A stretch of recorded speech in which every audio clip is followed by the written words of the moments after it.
So I just finished watching the season 2 premiere of Monarch Legacy Masters, which is the episode 1 titled as The Cause and the Effect.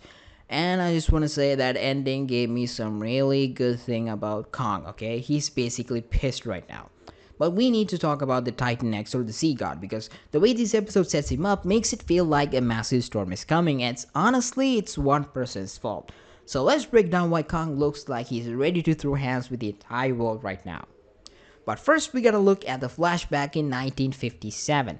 Bill, Keiko, and Lee Shaw head to this village in Chile, and the people there, they don't fear this titan at all. They worship it. They call it a god that brings them rewards from the sea. This flashback portion also brings new symbols into the Monarch books because symbols have something to do with the lore of the monsters, but the villagers wanted to keep it hidden. So obviously these symbols mean something, right? Because if you remember the Kong the Skull Island movie, those symbols were all of the tribe that lived on Skull Island and considered Kong as their protectors. So the story might be that this Titan X or the so-called Dios del Mar, the sea god, was like a god to them.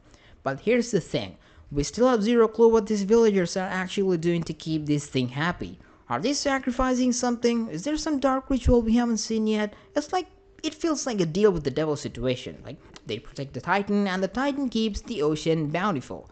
But then, how did it end up in a cocoon inside Axis Mundi if it was supposedly scorching the earth back in the 50s? So my theory is that Kong and Titan X have a major beef years ago. Think about it. Kong is the king of his domain, right? And the Titan X is this massive sea predator. It's very likely they fought way back in the day, and Kong might have left him so badly injured that the Titan had to retreat into a deep hyper-hibernative state, literally cocooning itself to heal. We see the environmental signs early in the episode, the birds swarming, the sea creatures acting straight up crazy. It's like the ocean itself knew, okay, the god was about to wake up and take back the throne. But this is where it gets messy.